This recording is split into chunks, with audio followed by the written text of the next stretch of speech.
今天想要给大家分享一道做法简单、味道却不简单的咸肉豆腐汤。100克肥瘦比例完美的五花咸肉切成厚片，放入滚水中汆烫1分钟。这样做的目的，一来当然是让咸肉更干净，二来也可以让咸肉不那么过分的咸。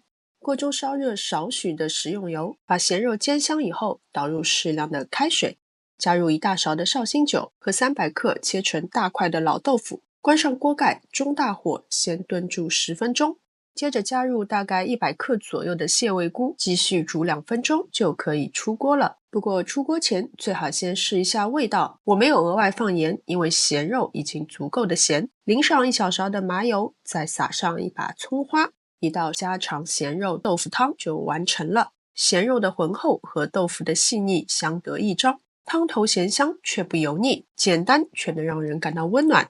好了，今天的视频就到这边，非常感谢大家的观看，我们下次再见。